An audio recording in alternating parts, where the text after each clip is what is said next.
And now, here's our first story called Just Like the Movies. On a cold fall morning in 1999, 51-year-old Martin Henry walked across the linoleum flooring at the Glister Mary Lee popcorn plant in Jasper, Missouri. The fluorescent lights overhead glinted on all the stainless steel machinery that covered the manufacturing floor. Workers bustled around their stations, already hard at work despite the early hour. A young man followed behind Martin as he walked the plant floor. He was a new hire, and he was taking notes as Martin pointed at different machines and explained how they worked. He gestured at the dozens of employees working all around the room and jokingly told the new guy that he should try to meet everybody. The new guy just started laughing. That's because the new guy knew everybody here already.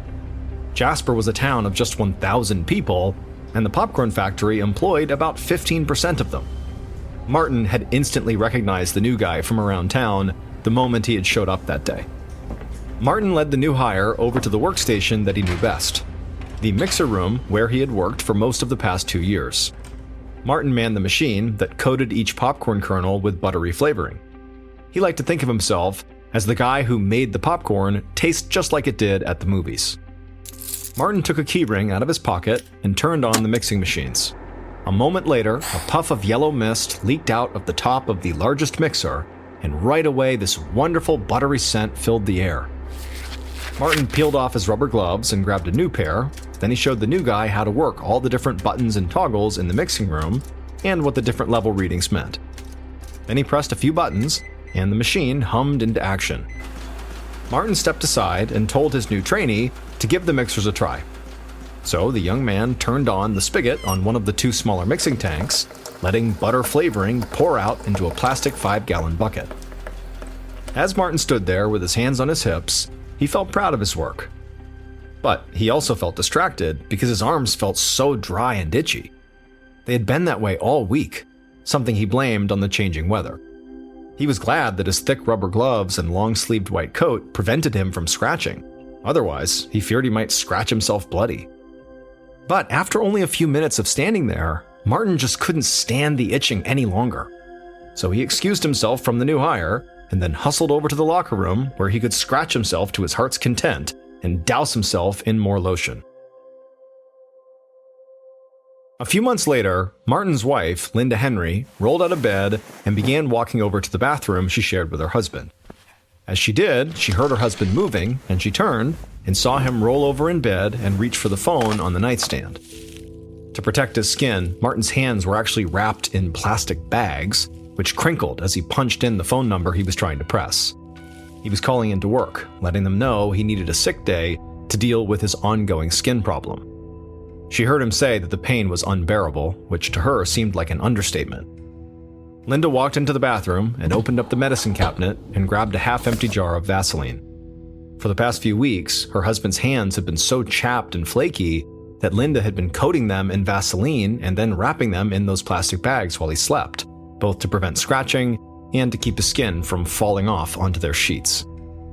For the past couple of weeks, the skin on Martin's hands and legs had gotten so papery and ashen that it had started falling off in 2 to 3 inch chunks. Now, historically, Martin did typically get dry hands in the winter, but it had never gotten this bad before.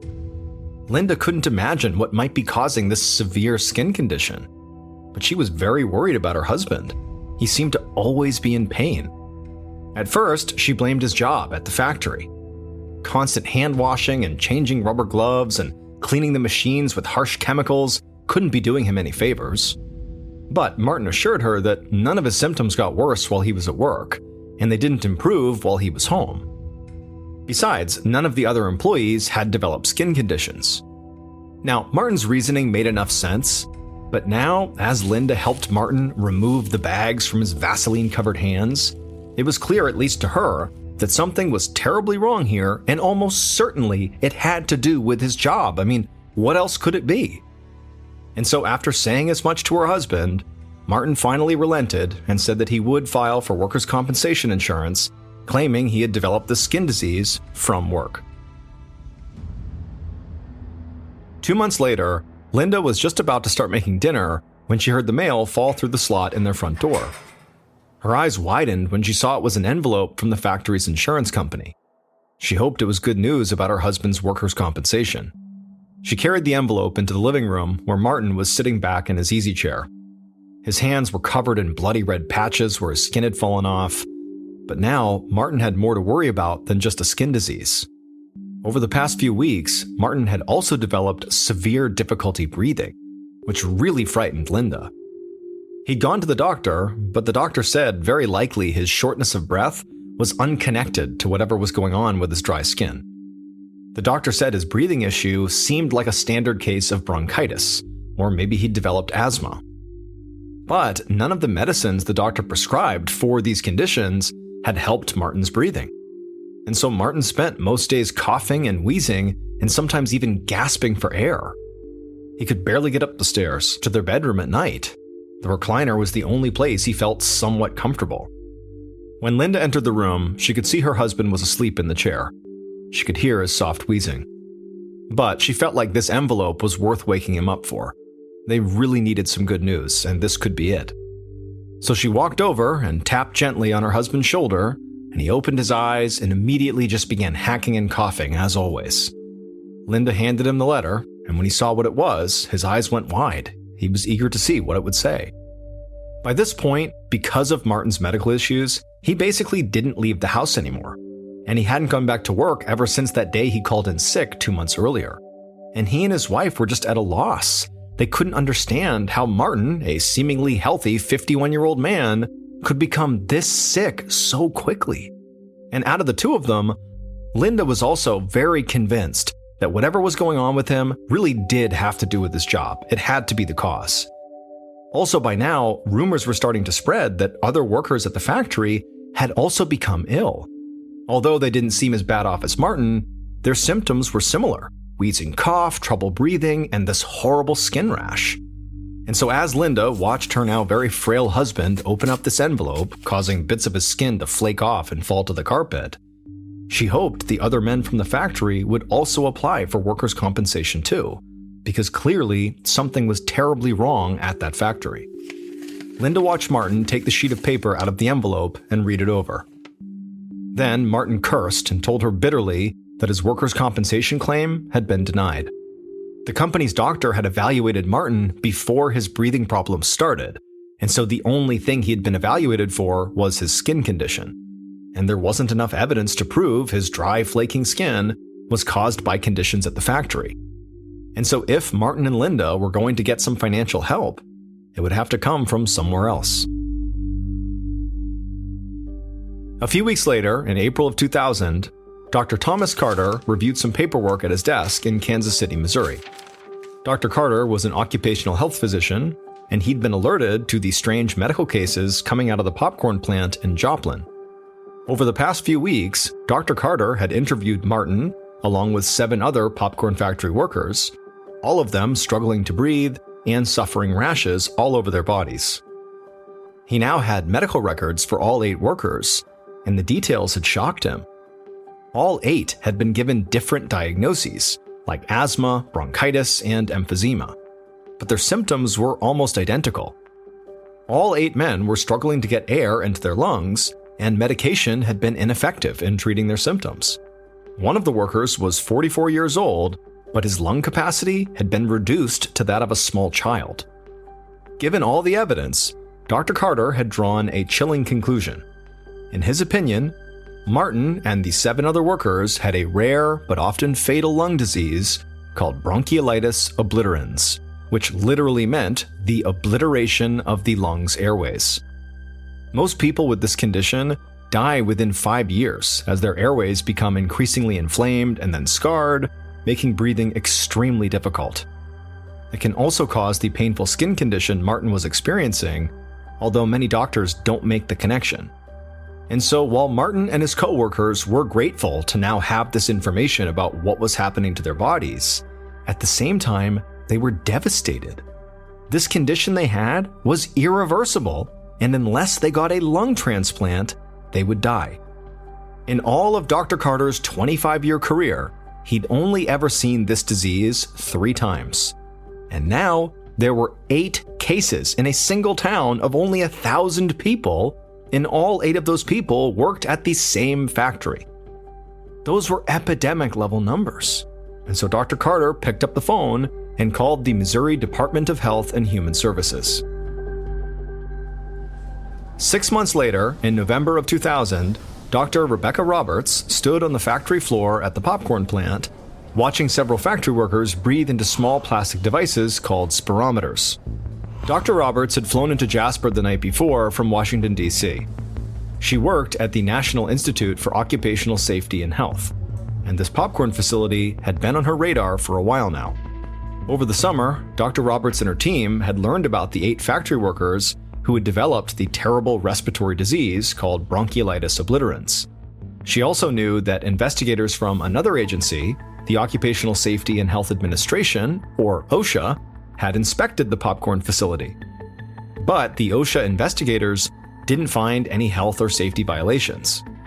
But despite their findings, Dr. Roberts just couldn't get around the idea that there had to be some connection to this factory. I mean, the idea that 8 workers all at the same plant all developed the same rare lung disease, it couldn't be coincidence. So that August and September, she had personally conducted 2 walkthrough investigations of the popcorn plant. Now, during those visits, Dr. Roberts had not spotted any obvious red flags. But she still was not convinced that this factory was safe. So she had decided to return to the factory one more time, and this time she brought a medical team to do a more detailed survey. Today, her team was interviewing workers at the factory and using these spirometers to measure their breathing. While Dr. Roberts' team talked to workers on the main factory floor, she turned her attention to the mixing room, where Martin once worked. There was only one man in the mixing room, moving buckets of butter flavoring from one vat to another. When Dr. Roberts introduced herself, he shook her hand and said that his name was Simon. Then he began to cough into the crook of his elbow, and as he did, he kind of shook his head, cursing under his breath. Dr. Roberts asked him if he was coming down with something. Simon told her he'd had a cough for a while now. He laughed and said it actually helped him fit in, because pretty much everybody who worked in the mixing and packaging rooms had asthma or bronchitis or something like that, and so everybody was coughing all the time. After this short conversation, Dr. Roberts climbed up a nearby metal staircase to the mezzanine, which looked out over the mixing room. There were a few men working there, and she quickly waved them over. A tall guy with a hairnet came over first, and Dr. Roberts asked him if he had breathing problems too. The man nodded and said the doctors diagnosed him with asthma. He said he developed it over the past year, but for whatever reason, asthma medications did not seem to help at all. By the time Dr. Roberts left the factory an hour later, she had no doubt that there had to be a serious health problem at the Glister Mary Lee popcorn plant, and that it very likely started in the mixing room. But she still could not pinpoint exactly what the problem was. So she decided that investigators would need to visit the factory one more time. And this time, they'd take samples of everything. The popcorn, the flavoring mixtures, the cleaning products, and any hint of dust or mold. Whatever was in there making these workers sick, she was determined to find it. A few weeks later, inside of a lab, Dr. Roberts, along with 2 lab researchers, stared into a big plastic rodent cage full of rats that they were using in an experiment. Dr. Roberts and her team had tested all the samples they had collected from the popcorn plant. They'd identified 100 different potentially toxic compounds in those samples, but none of them seemed to be what was making people sick. Dr. Roberts had been very frustrated, but she did have one more idea. There was one more chemical that she wanted to test on the rats. This chemical was normally considered to be safe to eat, but there had been very little research done on what would happen if someone inhaled it. And sure enough, after the rats breathed in a large amount of the chemical, their breathing became shallow and labored. Later, when examined under a microscope, their lungs were revealed to be inflamed and scarred, just like human victims of bronchiolitis obliterans. Dr. Roberts finally had her answer. This seemingly innocent chemical was causing the disease plaguing Martin and the other workers. The test that Dr. Roberts and her team did proved that it was the delicious-smelling butter-flavoring mixture that was making the workers sick. Specifically, a chemical in the mixture called diacetyl. Diacetyl is a naturally occurring substance found in things like beer, butter, cheese, and coffee, and it can be used as artificial flavoring. No one suspected diacetyl because the Food and Drug Administration, or FDA, had already determined it was safe to eat. But Dr. Roberts realized the FDA never tested whether diacetyl was safe to breathe, and it definitely was not.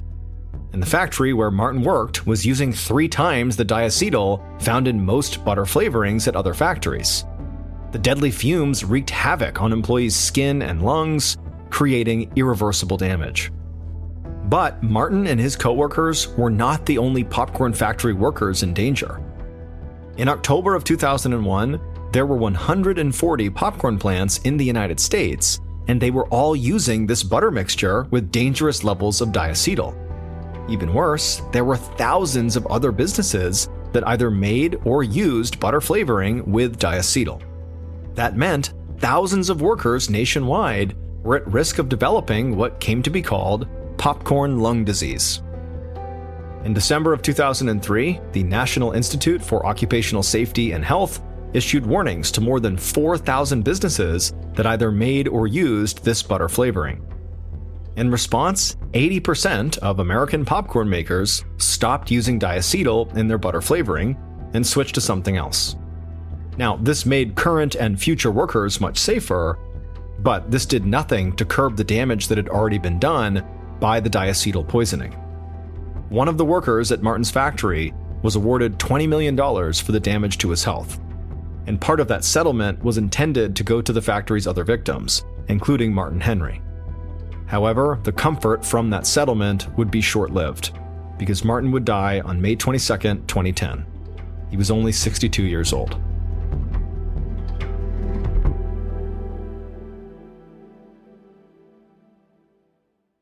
And now, here's our second story, called Headache from Hell. In the late winter of 2023, 52-year-old Jacob Malloy stretched out in bed. He'd woken up late and was enjoying a lazy Sunday, petting his cat Gizmo, who was splayed out next to him on the bed. Finally, Jacob's stomach started to grumble, so he rolled out of bed and pulled back his curtains. A bright beam of sunshine filled his bedroom with light. He cracked open his window just enough to feel a cool but pleasant breeze sweep through his room. Jacob lived in Orlando, Florida, so even though it was February, it was a mild 60 degrees outside. Jacob heard the coffee maker percolating downstairs, and he knew that it was time to go join his wife Jessica for breakfast. So he went down to the kitchen and quickly invited Jessica to sit at the table while he made them both food. 30 minutes later, Jacob had bacon frying in a cast iron skillet on the stove while he poured pancake batter onto a searing hot griddle. After a minute, he flipped the pancakes, then he turned back to the stove to take the bacon out of the skillet. He timed it just right. The bacon was still soft and flopped gently onto his plate. He hated when bacon got too crispy. It tasted too dry. He used the grease from the bacon to fry up some hash browns and eggs, then carried 2 loaded plates over to the table. Jessica brought over the pot of coffee and then thanked her husband for the extravagant breakfast. Jacob winked and told Jessica not to tell his doctor. She laughed, but Jacob actually wasn't kidding. He was overweight and had type 2 diabetes, and so his doctor had told him a few times to lay off the greasy food. But Jacob figured what the doctor didn't know wouldn't hurt him. He dipped a forkful of hash browns into the golden yolk from his fried eggs and took a big, satisfying bite. A few weeks later, Jacob was out in the yard mowing the lawn when a sharp pain erupted in his temple. Jacob stopped the mower and beelined for the garage. He got migraines about once a month, so he knew what it felt like when one was coming on. Jacob called out to Jessica as he walked in through the garage door and jogged up the stairs. He got some headache medicine out of his nightstand and took 2 pills before collapsing onto his bed. Within a few minutes, a familiar ache began to pulse behind his temples. But instead of moving forward towards his forehead like usual, the pain seemed to migrate toward the back of his skull. And his migraine medication wasn't helping at all, which was unusual. It was strong stuff, and until now, it always seemed to do the trick. And so Jacob had no choice but to just bury his head in a pillow and ride out the pain. Finally, sometime that evening, the throbbing at the base of his skull subsided. It had been a shorter migraine, but so painful it didn't feel like he'd gotten off easy. 4 months later, Jacob sat in his primary care doctor's office chatting with his physician while a nurse took his blood pressure. She frowned when she read the numbers aloud on the blood pressure sleeve. Jacob's doctor admitted they were a little high, but otherwise his vitals did seem fine. Jacob nodded. He expected a little bit of high blood pressure, given all the greasy food he'd been eating. But it was not high blood pressure that had brought Jacob to the doctors that morning. It was his migraines. Ever since that day he was out mowing his lawn, they'd become more and more frequent. Weekly instead of monthly. And they were really beginning to interfere with his life. Most recently, he'd been spending just about every weekend laid up in bed. The doctor found this very concerning, and he asked if Jacob was experiencing any other symptoms, like seizures or numbness or sensations he couldn't explain. Jacob thought for a moment, but then said no, everything else felt normal.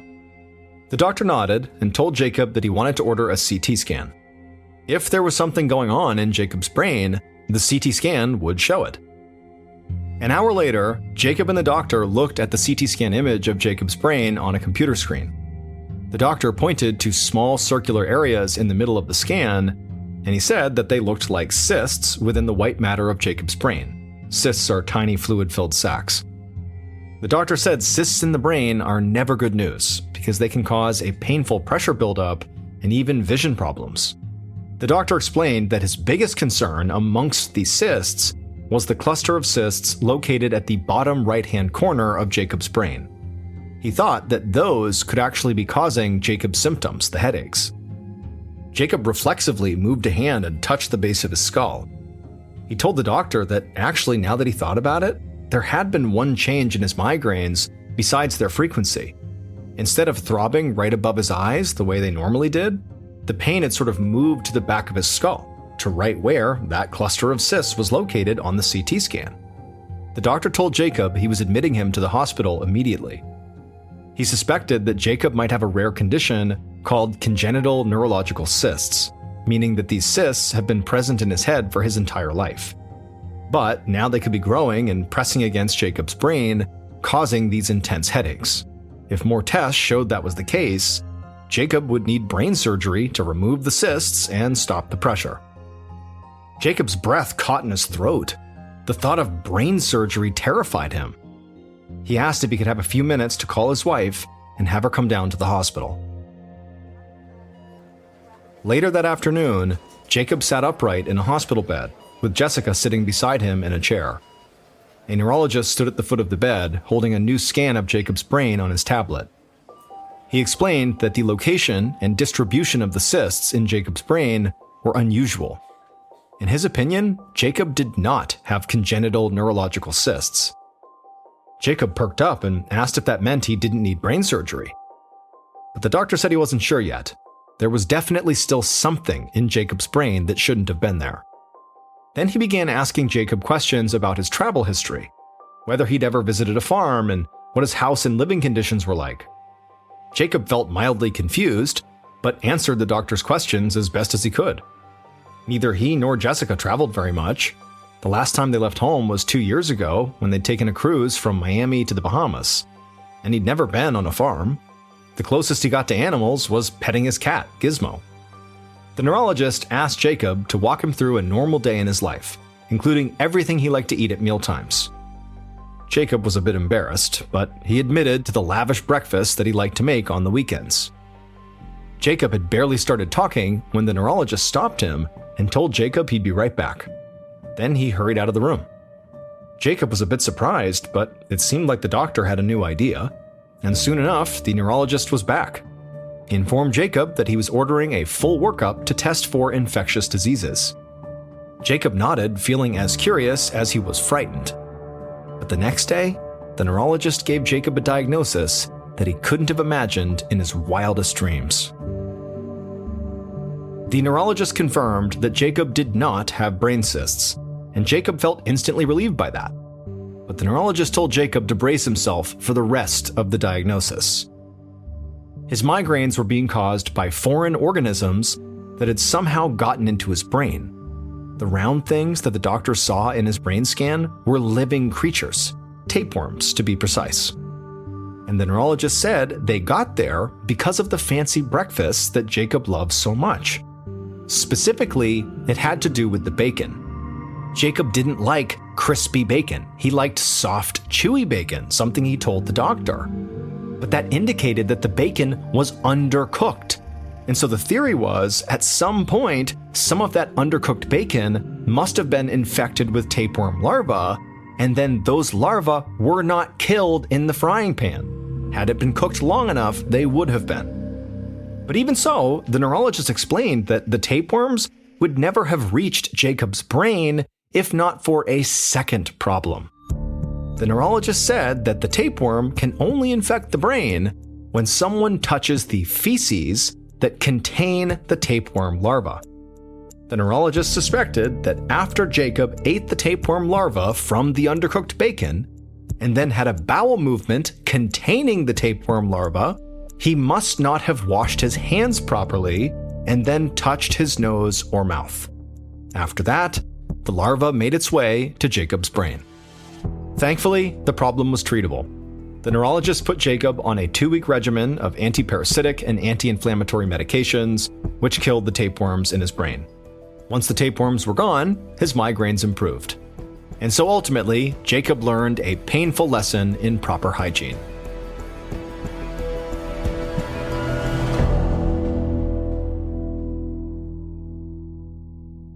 On the evening of December 8, 2001, 57-year-old Dr. Robert Schwartz stood in the kitchen of his farmhouse outside of Leesburg, Virginia, stirring strips of pork and vegetables in his frying pan.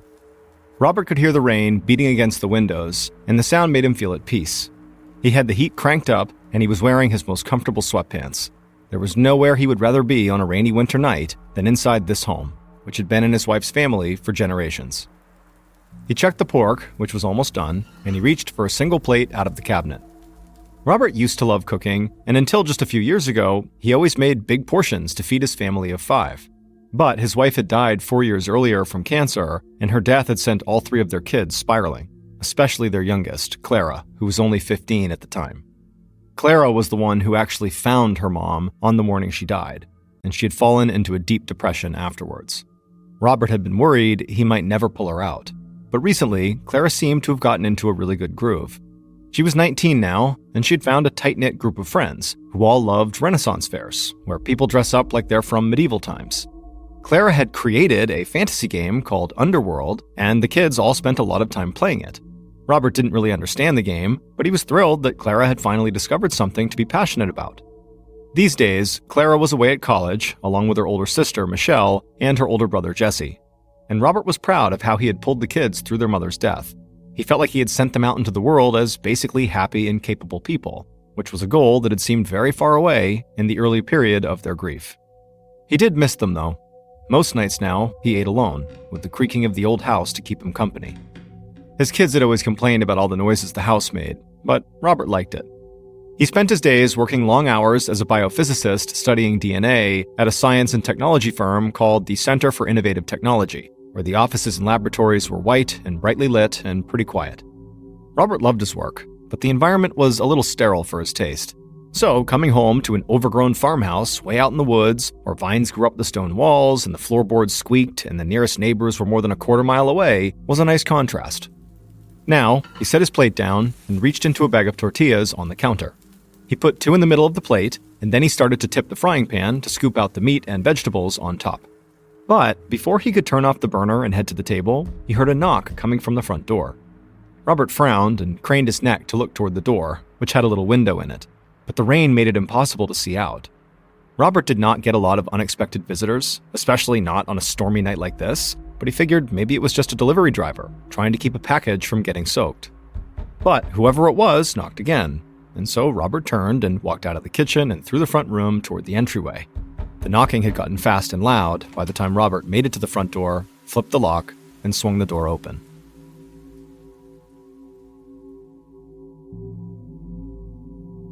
Two days later, on December 10th, 2001, at around 1:15 on Monday afternoon, a man named Sam Welsh, who lived down the street from Robert Schwartz, was loading laundry into his washing machine when his phone rang.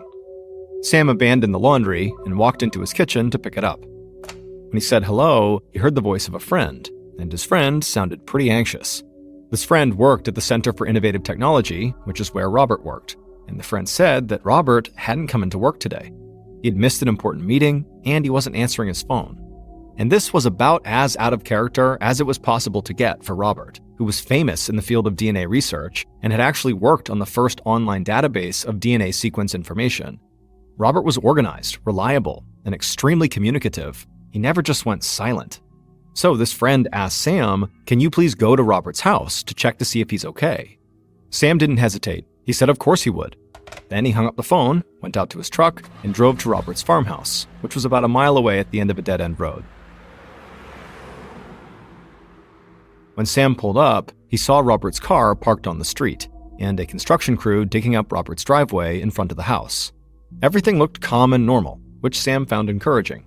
He recognized one of the workers as another neighbor of his, so he parked his truck, hopped out, and went over to ask if the worker had seen Robert. But the worker said no.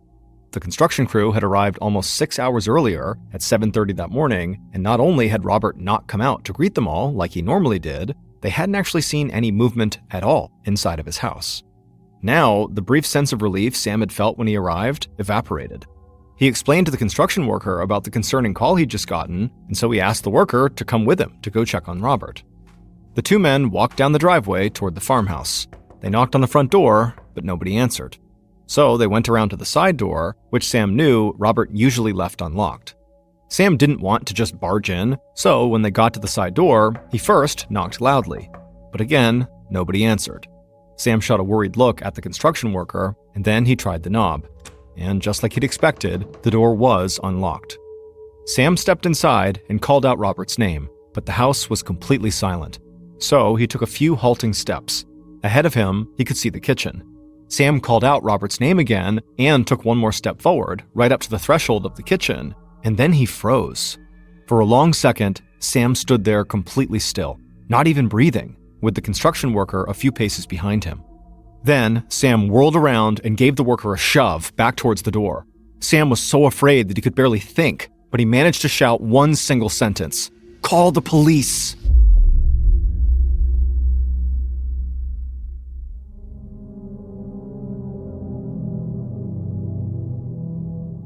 Loudoun County investigator Greg Locke was sitting in a classroom in a local school near Leesburg, Virginia, halfway through his first day of a week-long police training course when his pager vibrated. And when Locke looked down at the short message blinking on his little screen, he felt his heart start to race.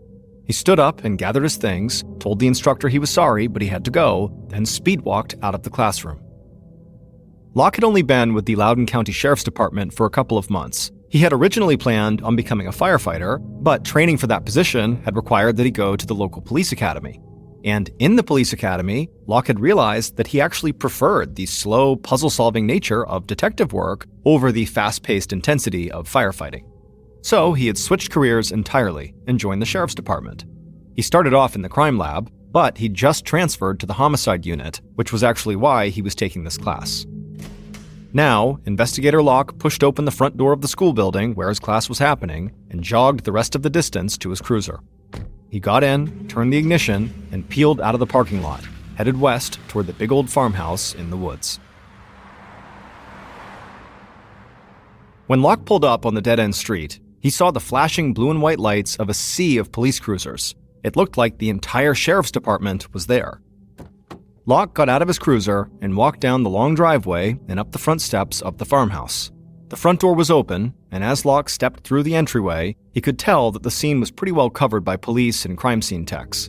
So he looked for a supervisor to get a rundown of exactly what they were dealing with. Locke found his supervisor standing just outside the kitchen, staring grimly at a man's bloody body. At first glance, it was immediately clear to Locke that whatever had happened here to this man, it had been a frenzy of violence. The man's body lay face down on the floor. His clothing had been shredded in the attack, and there was so much blood that it had dried in sticky thick pools that spread out all over the hardwood. Even the bottom of the man's white socks were bloody, which Locke knew meant there must have been a struggle, because the only way for the bottom of his socks to get that soaked was if he had been bleeding heavily and then stepped in it. Locke's supervisor turned away from the body and brought Locke quickly up to speed. Their victim was Dr. Robert Schwartz, who was a well-known biophysicist, and he had been stabbed to death. It didn't appear to be a robbery, because nothing had been stolen or rifled through, and there was no sign of forced entry, which meant that very likely Robert had opened the door to his attacker willingly. Locke knew that a set of facts like this often meant that a murder victim had been targeted by a person they knew, rather than attacked by a random stranger. And the savagery of the stabbing itself supported that theory, because it suggested a highly emotional killer who felt true rage towards the victim. But Locke's supervisor told him there was one more thing, something incredibly bizarre. Whoever had stabbed Dr. Schwartz to death had also carved an X into the back of his neck. Locke told his supervisor that he was going to start canvassing the neighborhood, and his supervisor nodded in agreement. As Locke walked back out the front door of the farmhouse, he looked around and shook his head incredulously. This was a beautiful area. It was up in the mountains, and it was sitting right above a historic little downtown district with nice restaurants and breweries and coffee shops and a vibrant art scene. It was very hard to imagine any murder taking place here, let alone some kind of ritual killing that involved a vicious knife attack and a symbol carved into the victim's skin. The nearest house was way down the road, and as Locke reached it and climbed the front steps, he realized he couldn't even see Robert's home from here. This gave him a sinking feeling. He was afraid that the people inside of this house could not have possibly heard anything going on inside of Robert's house a quarter-mile away. None of the neighbors could have. But Locke knocked anyway, and soon a middle-aged married couple answered, looking concerned. They said they had seen all the commotion, and they asked if everything was okay. Inspector Locke just shook his head and said no. There had been an incident, but he couldn't say anything about it right now. Locke told the couple that what he had come for was to ask if they had seen or heard anything suspicious over the weekend. He watched as the couple exchanged a look. Yes, the husband said. As a matter of fact, they did. On Saturday night, during the rainstorm, a soaking wet teenage boy had come to their house asking to use the phone because his car got stuck in the mud a little ways down the road. The husband said he had looked outside and seen the car, which had a young woman and man inside, and then he said he called a towing company that he knew, and the teenager had thanked him and gone back to the car to wait, and the tow truck driver had arrived not long after. Locke scribbled this down in his notepad, then asked the husband what exactly was strange about the encounter. It wasn't uncommon at all in an area this rural for cars to get stuck. The husband nodded in agreement, but it wasn't the car getting stuck that was strange, he said. It was where the car was driving in the first place. The teenagers had gotten stuck on a dead-end road. There was literally nothing down there, except for Robert Schwartz's house. So, the husband asked, what were the teenagers doing down there? Locke left the neighbor's home and checked in by phone with his supervisor to share what he'd just heard about the kids in the mud on Saturday night. And his supervisor was instantly interested because the medical examiner had just come and collected the body, and his initial examination suggested that the murder had happened on Saturday night too. And Locke's supervisor told him that the medical examiner had also discovered something else that was pretty unusual. When he had rolled Robert's body over, he found deep marks in the wood underneath where he had been laying. This was important because it looked like the marks had been made by the knife used to kill Robert. In other words, this could not have just been a regular knife, like you would find in a regular kitchen. Instead, the knife the killer had used had such a long blade that when the killer plunged it into Robert's torso, it had gone all the way through his body and then into the floor beneath him, leaving the marks. That meant the murder weapon had a blade that was at least 2 feet long. Now, the murder weapon had not been found inside of the home, so it looked like the killer had brought the long blade with them to the house and then taken it with them when they left. To Locke and his supervisor, the idea of the murder weapon being this long, strange blade only strengthened their fear that this murder might have a ritualistic or even satanic element to it. But Locke told his supervisor that before they went down a rabbit hole of the occult, they should focus on something a bit simpler that was right in front of their faces. They should track down those teenagers and the tow truck driver.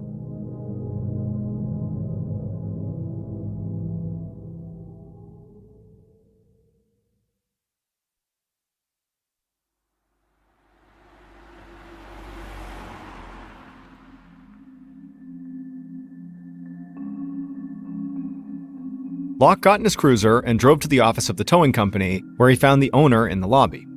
Locke asked him if he remembered a call on Saturday night about a carload of teenagers stuck in the mud on a dead-end street. As soon as the owner heard this, he scowled. "Yeah," he said, "I remember. Those kids stiffed my driver on the bill." And now, Locke felt a surge of adrenaline. This was the second suspicious thing he'd learned about the kids in the stuck car. Not only were they driving down a dead-end road they had no business being on, but they ducked out on the towing bill. Now, stiffing the driver was a crime, but Locke wondered if they had done it because they wanted to avoid giving out their real names. Locke asked the owner if he could speak to the driver, and the owner said sure, then disappeared into the back office. A few minutes later, a man in a t-shirt with the towing company's logo on it walked out into the lobby and said he was the one who helped those kids.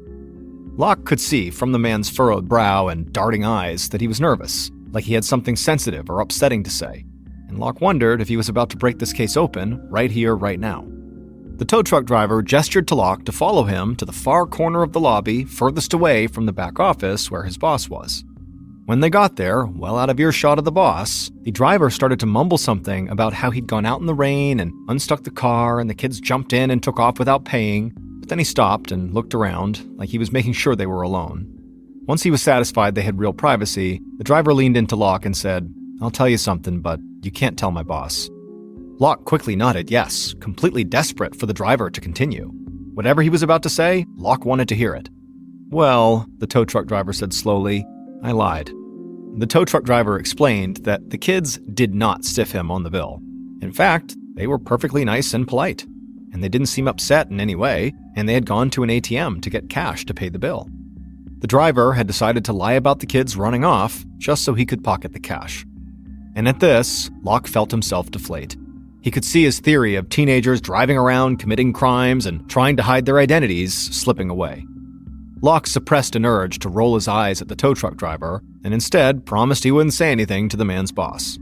He asked if the driver had the kids' names, and the driver said yes. He kept a log of all his jobs, so he had the driver's name and license number. He also remembered the bank they went to for the ATM. Locke scribbled down the information, thanked the tow truck driver, and then went back to headquarters. Back at his desktop computer, Locke looked up the teenage driver, whose name was Michael Full. He was hoping to discover that this kid was some kind of serious criminal, but instead, he saw a skinny 21-year-old college student with no record. He made a pretty unlikely murder suspect. Locke leaned back, feeling disappointed. His hope for a simple explanation for the murder, instead of an occult ritual, was fading fast. He checked the time and realized it was now mid-afternoon, and he still hadn't talked to the victim's family yet. He decided he would finish running down the final details on the kids in the car the next day. Right now, he had to go find Robert Schwartz's 3 children and tell them that their father had been murdered.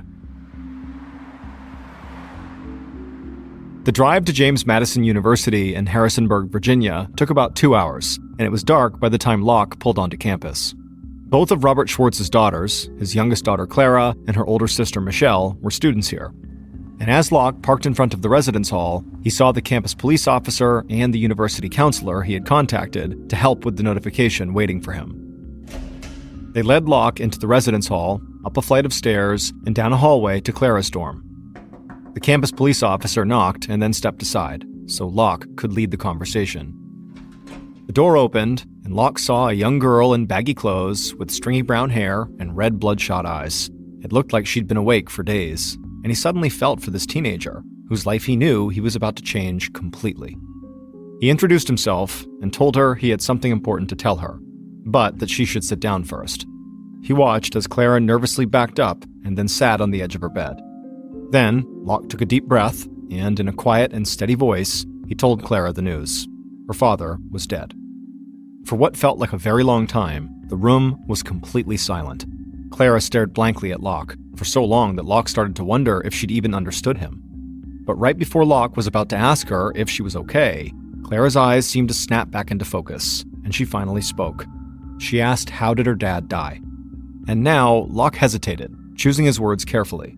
He knew he had to be mindful about how much he revealed about the crime, even to the victim's closest family members. Everyone was a possible suspect until they were ruled out. So, Locke told Clara that her father had been found dead inside of his home, and what happened to him was a question they were investigating. Clara went back to staring blankly. Locke could tell Clara was in some kind of shock, and so there was no way he was going to leave her alone. So, he asked her to come with him because now they had to go and tell her sister, Michelle.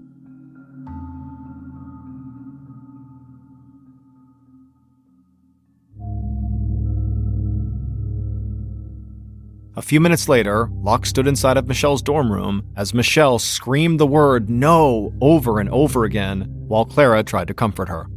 So far, telling the kids had been just as heart-wrenching as Locke had expected. Notifications were one of the hardest parts of his job, especially in a murder, because Locke couldn't just comfort them and leave. Instead, he had to stay and question them, no matter how upset they were. Locke looked at Michelle and Clara and decided that of the two of them, Clara was in much better shape to be interviewed. So he asked her to please step out of the room so he could ask her a few questions. Clara nodded, and Locke led her out into the hallway to a quiet corner near the stairwell where it felt like they had some privacy. He pulled out his notepad and asked Clara when she last talked to her father. Clara looked down at the floor and shook her head sadly. Friday, she said. They had talked about her coming home for the holidays in a few weeks. Then she paused, and when she spoke again, her voice was almost a whisper. She said that during that last conversation, she and her father had fought. She had a car, but it was back at the farmhouse, and she wanted to bring it to school, but her dad wouldn't let her. She looked up at Locke and told him that she didn't know why she had gotten so upset at him. Her dad had promised to consider it over the holidays, so she didn't even know why she blew up at him. Now, her final conversation with her father would always be this stupid argument. Locke watched as Clara dropped her head again. He felt sorry for the stunned and awkward teenager. He told Clara he hated to keep pressing, but he needed to know about her father's friends and relationships, and about the people that she and her siblings hung out with. He asked if anyone they knew might have had some kind of grudge against her father. At this, Clara screwed up her face in what looked like deep concentration. Then she slowly listed off the names of some of her dad's closest friends, but said none of them had a grudge, and most of her friends had either never met her dad, or if they had, they really liked him. But then, Locke watched as Clara's expression changed. It looked like she had just remembered something else, and suddenly she looked straight at Locke with a focus in her eyes that he hadn't seen until now. She said one of her friends had recently met her dad over Thanksgiving break, and ever since then, he'd been acting really strange and intense. She told Locke that his name was Kyle Hulbert. He was 18, and they had met at a Renaissance fair a few months earlier. They'd gotten along really well at first, but over the last several weeks, his whole demeanor had changed, although she didn't know why. He'd actually gotten busted on a concealed weapons charge for carrying daggers around a shopping mall, and after that, Clara said she had tried to avoid him. At the mention of daggers, Locke's eyes narrowed. This murder case involved an unusual blade as the murder weapon. And while daggers weren't long like the murder weapon, they were an unusual knife to carry, especially at the mall. Locke's disappointment over the teenagers and the tow truck disappeared as he underlined Kyle Hulbert and daggers in his pad. This was a good lead. He told Clara they were almost done, and soon she could go back with her sister and they could tell their brother together. But first, he needed to know the names of Kyle's closest friends. Clara nodded and started listing off names, which Locke wrote down as quickly as he could. But when Clara got to the last name, Locke's pencil froze on the page. Because Locke knew he had heard this name before. Just a few hours earlier, in fact, when he was standing in the tow truck company lobby. It was Michael Foale, the teenage driver of the stuck car. The next day, December 11th, Locke had Michael Foale picked up by police officers when he left his house with his girlfriend in the car. Officers took both of them to the station, put them in separate rooms, and told them to wait. Someone would be in to question them soon. Meanwhile, Locke executed a search warrant at Michael's house, where police seized a desktop computer, 2 black cloaks, multiple knives, a document about human sacrifice, and a sword with a blade more than 2 feet long with little flecks of blood still on the metal. That afternoon, when Locke walked into the interview room where Michael was waiting, he felt like he had a pretty good case. Now, he just needed Michael to talk. And pretty much the second he sat down, Locke got his wish. Michael Foale and his girlfriend agreed to tell Locke everything they knew. But their story was more bizarre and more horrific than Locke or anyone else had expected. In fact, it was so wild and so shocking that it would take several more weeks of investigation before Locke and the rest of the police were able to fully untangle the sequence of events that Michael Foale and his girlfriend sketched out in their interviews that day. But finally, on February 1st, 2002, so almost 2 months after Robert Schwartz's death, the police arrested the mastermind behind the murder. And it was not who the police had expected it to be.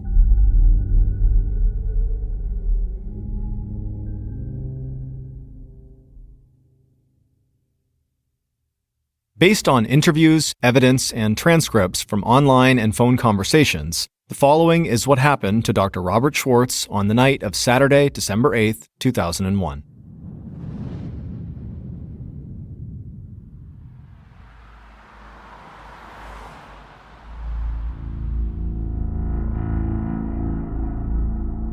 At around 6:15 p.m., the killer sat in the back seat of a car driving down a muddy dead-end road in the woods in a rainstorm. The killer's friend, Michael Foale, was driving, and Michael's girlfriend was riding in the front passenger seat.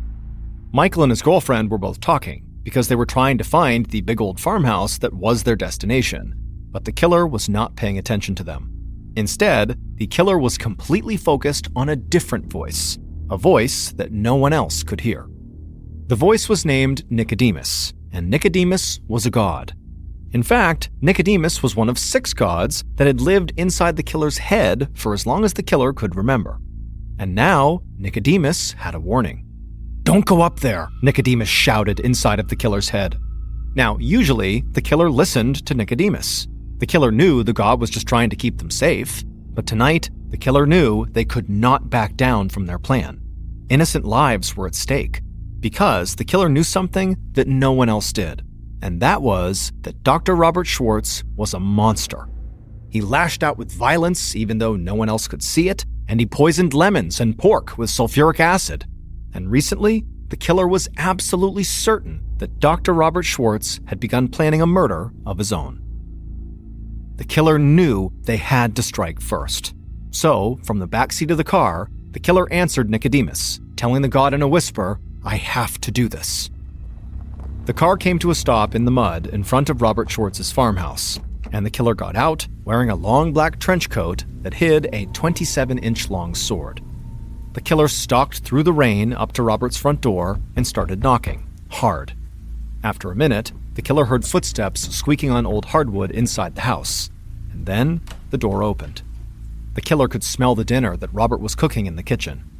Robert stood in the doorway, looking down at the killer in confusion. "Yes?" he asked. The killer asked if Clara was home, and Robert said no. So the killer asked for Clara's phone number, and Robert invited the killer inside out of the rain while he wrote it down. And this was when the killer decided to strike. As Robert stood with his back to the killer, writing out his daughter's phone number, the killer told him, "I know your plans." And as Robert turned in confusion, the killer pulled out the sword and began slashing. Robert tried to protect himself, grabbing for the blade and cutting his hand in the process, spilling blood all over the floor, but the killer was in an unstoppable frenzy. The killer yanked the sword away from Robert and then slashed his stomach. Somehow, Robert stayed standing as the killer swung the sword and sprayed blood across the kitchen. Some of the blood landed in the killer's mouth, and the metallic taste filled the killer with pleasure and adrenaline. The killer slashed Robert over and over until finally Robert fell, landing face down on the hardwood. Robert wasn't moving anymore, and Nicodemus was screaming at the killer to stop, but the killer couldn't stop. Some of Robert's blood had landed on the hot stove, where it was now sizzling, and the smell filled the air as the killer rammed the sword all the way through Robert's body over and over again, sinking the tip of the blade into the hardwood beneath Robert. By the time the killer finished, Robert's clothing was shredded, and he had been stabbed more than 30 times. The killer stood over his victim for a minute, and then calmly walked over to the stove to turn off the burner. And then before he left the house, as a final touch, the killer took the sword and carved an X into the back of Robert's neck. The killer did this because X was the signature of an assassin in the fantasy game that the killer loved. That fantasy game was called Underworld. Underworld had been created by the killer's best friend, and it was the killer's best friend who was the mastermind behind the murder of Robert Schwartz. In the game of Underworld, the mastermind went by the name High Priestess of Chaos, and the killer was called Assassin. But in the real world, the killer's name was Kyle Hulbert, and the mastermind's name was Clara Schwartz.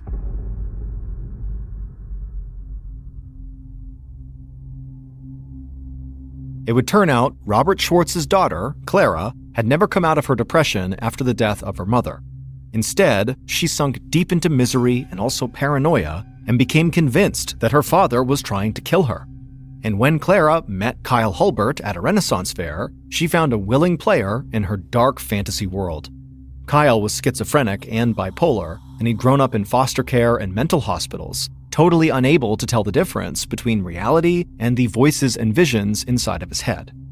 Clara and Kyle, along with Michael Foale and his girlfriend, formed a disturbed little family. They all played characters in Clara's fantasy game, Underworld, and they referred to each other as brother and sister.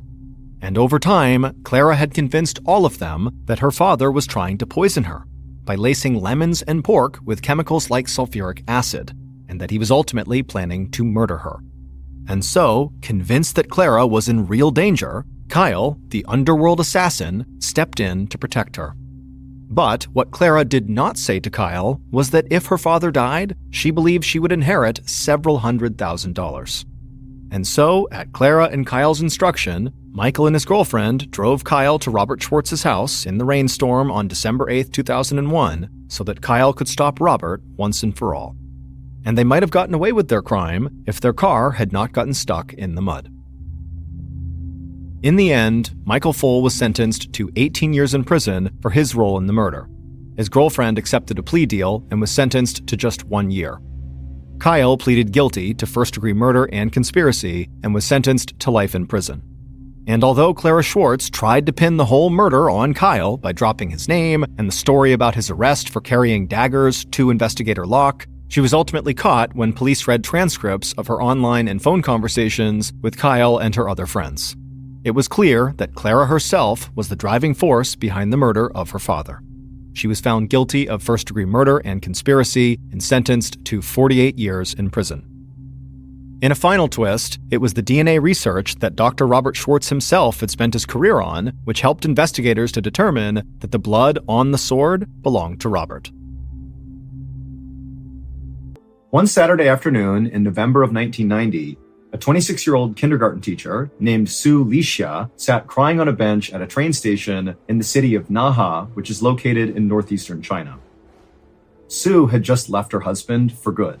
They'd had a bad marriage for a long time. It was very contentious. They fought all the time. And that morning, they had gotten into this major fight. And for Sue, it was kind of like the final straw. And so she just stormed into the bedroom, grabbed some things, threw it in a bag, and just stormed out. She was done. But Sue really didn't have a plan for what she was going to do once she left the house. And so she found herself just sitting at this train station doing nothing, just staring at the trains rolling in and out over and over again. And as she sat there, again, not knowing what she's going to do, she suddenly took stock of the fact that very few people were getting on and off of these trains. And in fact, the train station itself was weirdly vacant. So the city of Naha, where Sue was actually fairly small by China's standards, even though there was 70,000 people that lived there. The city sat at the base of this towering mountain, and then all around the city in the outskirts was basically just farmland with lots of soy and corn crops. And then as you move closer to the city center, there were lots of things you would expect to see in a city, like tall buildings and, residential and commercial areas.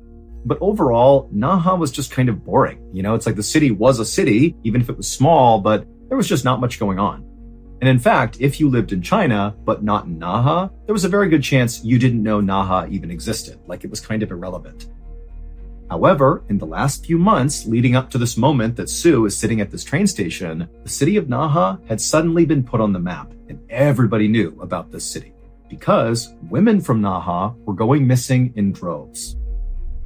In fact, Sue herself knew of at least a dozen women who had gone missing over the past few months from Naha. And as these women started going missing, it was making the news all over the country, and women who lived in Naha were acutely aware of the risks of being out alone, in fear that somebody was going to come snatch them up and take them away. In fact, every time Sue would go to work, she would make sure she would walk with other women, like in pairs, to ensure safety. I mean, this was a really scary time if you were a woman living in Naha.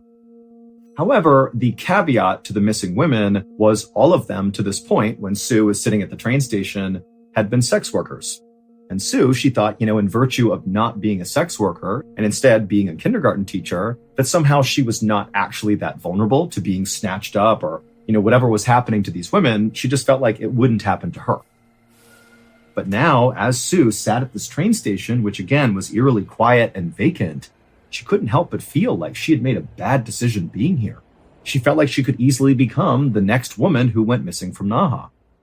And so Sue began to think, maybe I should just go back home and try to patch things up with my husband, mostly for her safety, just to go back inside her home and be safe again. But before she could stand up to do that, she noticed on the other end of the platform, this man who was exceptionally well dressed with this beautiful brown wool coat and fancy pants. He looked like he stepped straight out of a fashion magazine. He came up onto the train platform, and without saying a word, he walked slowly down the platform all the way to where Sue was, and he reached into his pocket and he held out a tissue to her because he saw she was crying. And Sue, she's looking up at the sky, and again, there's nobody else here, and she's very much on edge, and she doesn't know what to do. I mean, it was already creepy that this place was vacant, but it's even stranger to have a random man come up to her and try to initiate some sort of interaction with her. It just felt wrong and weird and very suspicious.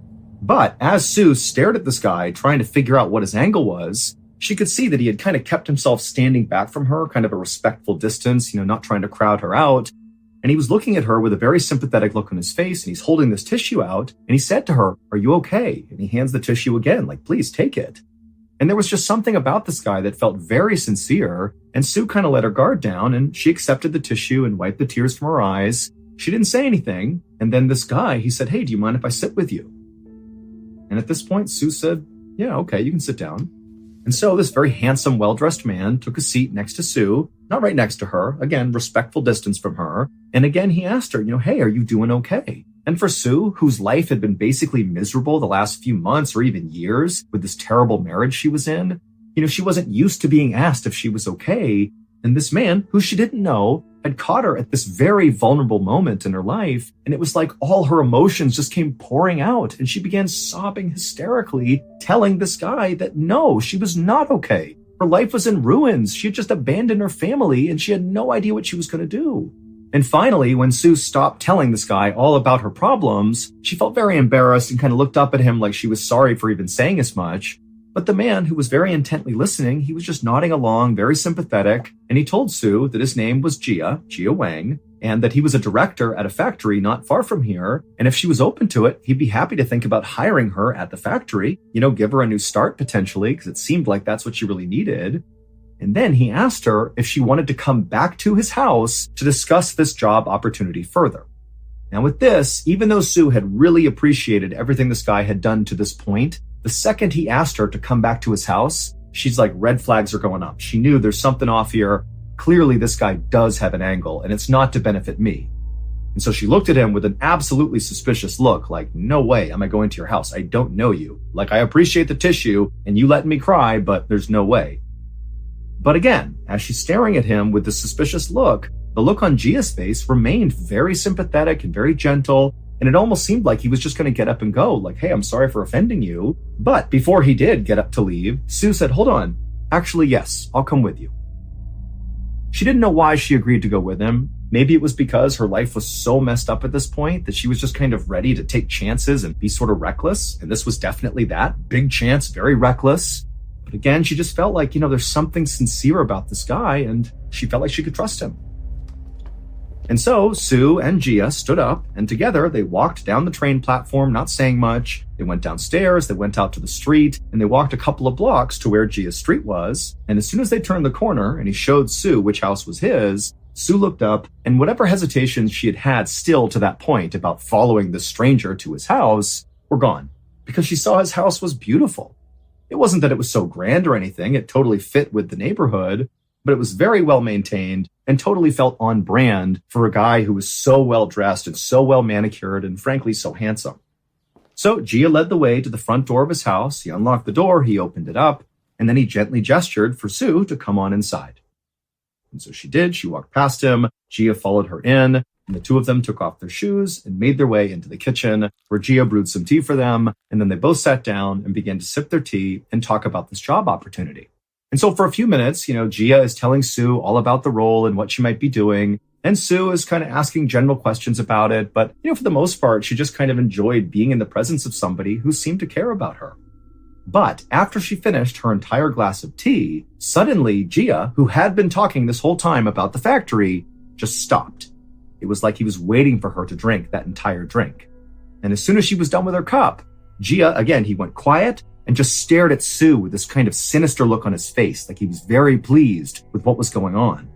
And at that point, Sue looked down at her teacup and then back at Gia. Then suddenly she began to feel very drowsy. It was like her vision was beginning to go, and she realized Gia clearly had poisoned her. There was something inside of her tea. And so before she could do anything, everything went black.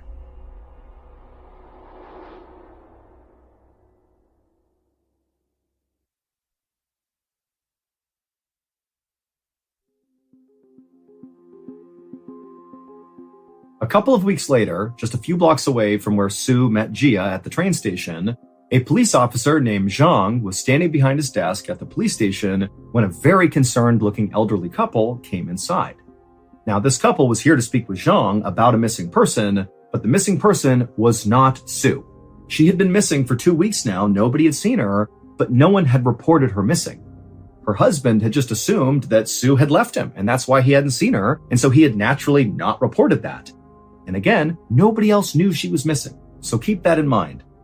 Officer Zhang has no idea about Sue and Gia, none of it. But when this elderly couple came in to make a missing person report, Officer Zhang was not the least bit surprised. It was now December of 1990, and over the past 6 months, 20 women out of Naha had suddenly gone missing. Remember, Sue is not one of those 20. The 20 are mostly sex workers who went missing at that same train station where Sue met Gia. And so Officer Zhang was used to making all these missing person reports. But candidly, the police actually felt like, because these were sex workers that were going missing, they weren't sure if they were actually being abducted or if they were simply getting on a train and kind of leaving town to go work somewhere else. And so really, there wasn't a whole lot of investigation happening to figure out why so many of these women were going missing. But again, Officer Zhang, he's not surprised that they're telling him they want to file a missing person report. But when Zhang took this elderly couple to an interview room to talk to them about whoever was missing in their lives, when this couple spoke, Officer Zhang knew this was different because the couple was not reporting another missing woman from Naha who also happened to be a sex worker. Instead, they were reporting that a man was missing, a businessman. However, the details of his disappearance sounded eerily similar to all these sex-working women who had also gone missing. This guy was last seen at that same train station where Sue had met Gia, and then nobody had seen him, and so that's why they were here. And so Officer Zhang, he wrote up their report, and then he told the couple that, very likely this man is okay, and he'll show up at some point under his own steam, but he told them the police would look into it, and they'd be in touch. However, as this couple got up and turned around and left, Officer Zhang couldn't help but feel like this missing man and all these missing women went missing from the same place. And it's the same city and it's the same pattern over and over again, but now we have a man. And even though Zhang wanted to write it off as an anomaly, he started to wonder if this missing man was connected to all these missing women. Because by January of 1991, so 2 months after Sue had gone missing without a trace and still had not been reported by anybody, and 6 weeks after that elderly couple reported that man missing, another 5 people from Naha had gone missing, 2 more women and 3 more men. And so now the police in Naha were looking at 26 people, men and women, that had all gone missing very recently out of Naha, and nobody had a clue what happened to them. And importantly, because now there were men who were not sex workers who were going missing, the police couldn't just write this whole thing off as, these sex working women are just going to another city to go do their work there. Like that was not a possibility anymore. Clearly something bad was happening, and the police knew they really needed to do a real investigation here. So finally, in early spring of that year, the police in Naha formed a task unit and legitimately began investigating all these disappearances. But amazingly, there was no information. There was nothing. These people went missing and nobody heard from them. There was no evidence of where they went. There was not even any sign that anything bad happened to them because no bodies had been found. There was no evidence of really anything happening. All the police knew is these 26 people, not including Sue, so she would be the 27th person, had been at this train station and then vanished. And that's all they knew. And it got to the point where this story really began to spread around China, and it became like this running joke that if you don't want to live, go to Naha. Because everybody assumed there had to be some sort of serial killer or something happening there who was just roaming the streets, picking people off. And then by late summer of 1991, when really this story had taken hold across the country and was becoming a bigger and bigger deal because there was absolutely no resolution here, police had no idea what was going on, well, the whole situation got a whole lot worse because now, in addition to people suddenly vanishing at the train station in Naha, more people were also going missing in other cities nearby Naha, but all along the same train line that left out of Naha. So more train stations, more disappearances all around the area, not just the city of Naha, but all around. And by the fall of that year, when over 30 people had gone missing all the same way from these train stations all around Naha, the police still had absolutely nothing to go on. All they had is, here are these people, here's where they were, they vanished, we got nothing else, no bodies, no evidence, nothing.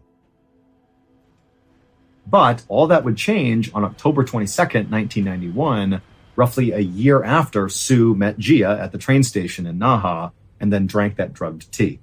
On that October day in 1991, so again, a year after the disappearance of Sue, police at this train station, 1,700 miles away from the city of Naha, were doing random stops of commuters on the train platform. This had nothing to do with the ongoing investigation into all these missing people. This was just like public safety stuff, where the police were kind of just walking around, looking for people who looked suspicious, and then checking in on them to make sure they weren't doing anything illegal. And on this particular day, at this train station far away from Naha, one of these officers spotted this very handsome guy in a beautiful brown wool coat and very fancy pants and shoes. And he stood out a lot because of, frankly, how beautiful he was. And so the police officer saw him, and this very handsome guy looked up and he saw the police officer, and it was like immediately he did something very suspicious. He reached down, grabbed a bag, and quickly turned around and began walking away. And at the same time, two other people who were right near this very handsome guy did the same thing. They grabbed bags off the ground, quickly turned around, fell in line with this handsome guy, and began quickly walking away from the police. And so the police obviously are totally suspicious. They run across the platform and they manage to stop all three of them, and they turn them around and they say, "Show me your bags, open them up." And the police, they would open up these bags and they contain drugs. And so right away, these three know they are caught, but they don't say anything. They just stand there and they're totally silent as the police are asking them, like, what are these drugs? Where are you going with these? What's going on here? They're not talking. And so finally, the police go, "Give me your IDs right now." And so all three of them cough up their IDs, and the very handsome guy with the beautiful brown wool coat and fancy clothes, well, that was Gia Wang. The same Gia Wang who had gone with Sue into his house and given her the drugged tea. But again, these police officers are only concerned about the drugs. They don't know anything about these guys. They don't know that Gia met Sue and did this thing at his house with the tea. That wasn't even reported to police. Nobody knew about it. But these police knew they had caught these three people with these bags of illegal drugs. So they brought them back to the station and began to question each of them. And when they spoke to Gia, Gia said nothing. However, when they spoke to the two other people that were with Gia, one of them began to crack. It was obvious they had more to tell about these drugs, and they were kind of holding back tears, like they were very upset. And one of the interrogators, sensing one of these people was prepared to confess to something, instead of really drilling down on them, he was very comforting. And he offered them a blanket and said, "Here, take this blanket, relax, it's okay. You can tell me what's on your mind, it's okay." And that just totally broke this person. And they said, "These drugs are nothing. You need to see what's in Gia's house. That will put these drugs to the side. They won't matter. What's in his house is horrible."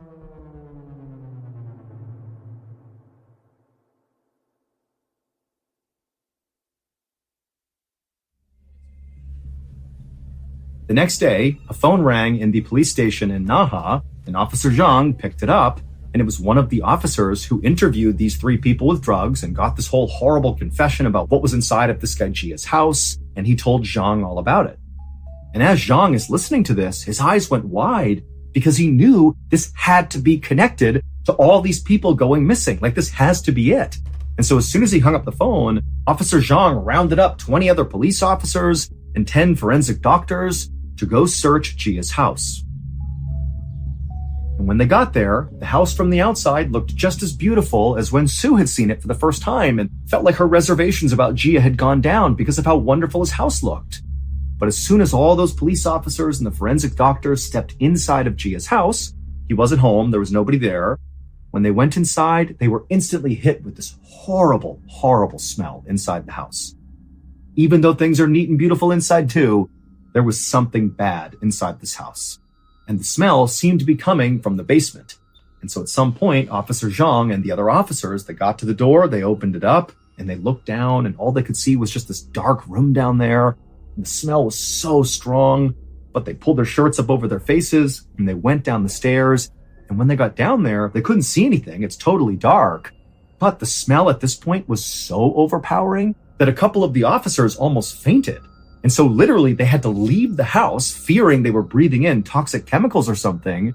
And they had to wear gas masks just to go back into the house and back down into the basement. And when they got back down there, now wearing their masks, and at first, it didn't seem like there was anything down there that could produce such an awful smell. Like there was just nothing down there. But eventually, one of the officers moved to the middle of the basement, right in the middle, and they realized there was an opening. And they looked down into it, and they couldn't believe what they saw. And at the same time, somebody upstairs made an equally horrifying discovery because they discovered a videotape, a VHS cassette, that contained this horrible footage that effectively explained what was going on inside of that pit in the basement. But to understand that, we need to go back a year to when Sue met Gia at the train station. She went back to his house and drank the drugged tea and blacked out. After Sue drank that tea, she didn't die. Gia did not kill her. Instead, she woke up a few hours later being totally confused, and she was immediately hit by this horrible smell, but it was totally pitch black. She can't see anything, and she began feeling her hands around her, and she felt stone everywhere she touched. And eventually she realized she was in what felt like the bottom of a well. But it wasn't water she was standing in. She was standing in something that almost felt like jelly, and she began kind of touching it to figure out what it was. She could not tell, but she couldn't help but feel like the things around her were kind of moving, like they were alive. And suddenly, a lid that clearly sat atop of this pit began to slide over above her. And so suddenly light was coming down into this pit. And at first, Sue looked up and she didn't see anything, but then she looked down and realized what was all around her. It was people. Dead people, and potentially even half alive people that were just stuffed into this big pit that were all kind of decaying or, slowly dying or whatever it was. And she's just standing amongst it all. And then she looks up and she sees it's Gia, the beautiful man who had brought her here. He's standing up there looking down at her with a smile on his face. And Sue immediately pleads with him to please spare me, don't kill me. And Gia, he looks down at her kind of inquisitively, and he says, if I lift you out of there, will you do anything I tell you to do? And Sue said, yes, I'll do anything. Just get me out of here, please. And so Gia, he reached down, he grabbed Sue, and he pulled her up and out of this pit inside of his basement. A few days later, Sue was back at the train station where she had met Gia for the first time, but this time she was alone, and she walked up onto that train platform with no intention of riding a train. Instead, as soon as she got up there, she began looking around, and then she spotted a businessman who was sitting on a bench.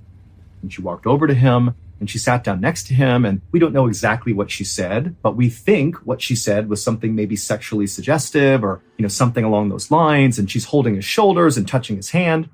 She doesn't know this man, and this man is very caught off guard by this, but he's kind of going along with it. And before long, she takes this businessman's hand, they stand up, and they walk out of the train station down to the street, and they make their way a couple blocks over to Gia's house. And when they get there, Sue leads them to the front door, she opens it up, she brings the man inside, the door shuts, they take their shoes off, and Sue leads this man into the kitchen where Gia is waiting with a wire between each hand. And as soon as this businessman walked into the kitchen, Gia pounced on him, wrapped the wire around his neck, and held it until the man passed out. And then he released the wire. And then Gia and Sue took this man, they lifted him up, and they carried him down into the basement and laid him out on the floor. So he's not in the pit, he's just out in the middle of the basement floor.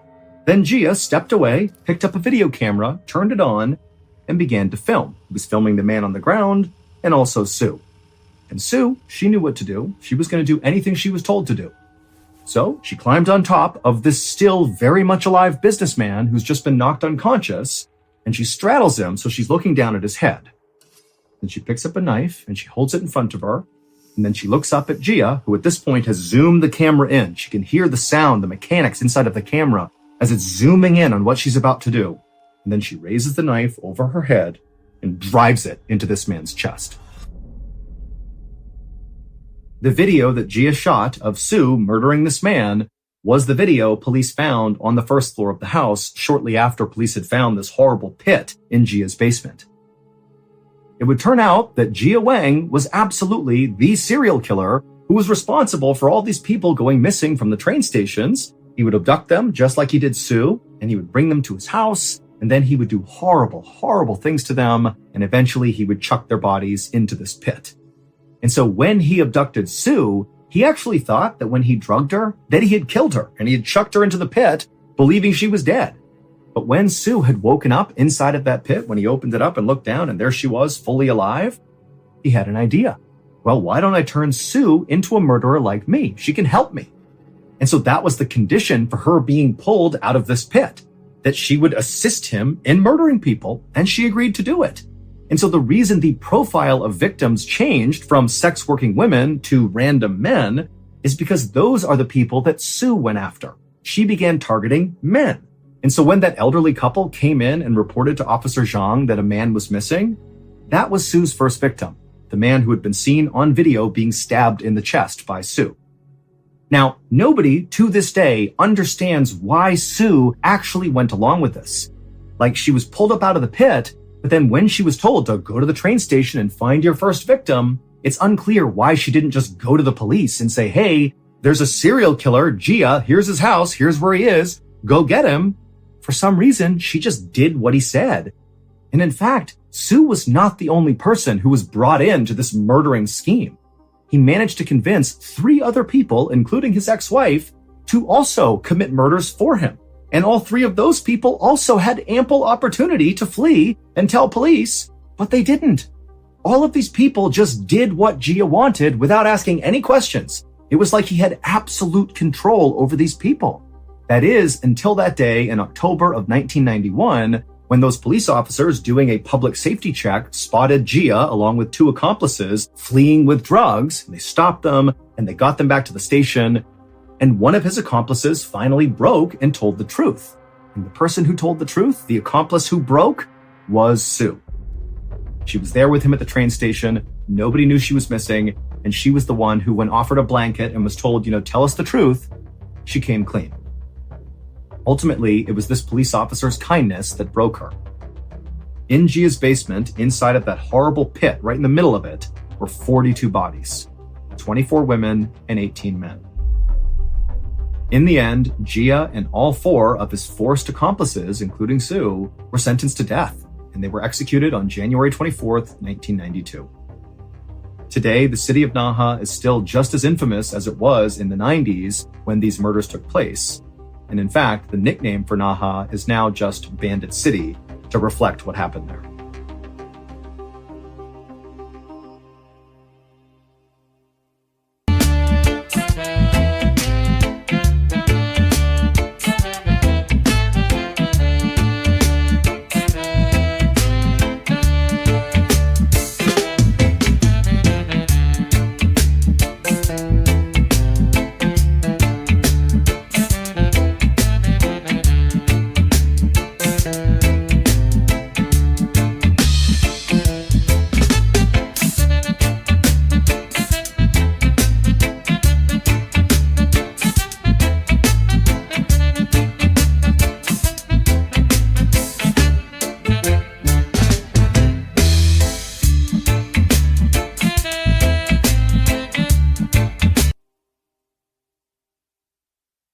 A quick note about our stories. They are all based on true events, but we sometimes use pseudonyms to protect the people involved, and some details are fictionalized for dramatic purposes.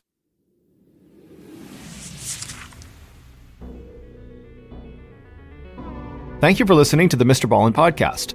If you enjoyed today's stories and you're looking for more bone-chilling content, be sure to check out all of our studio's podcasts.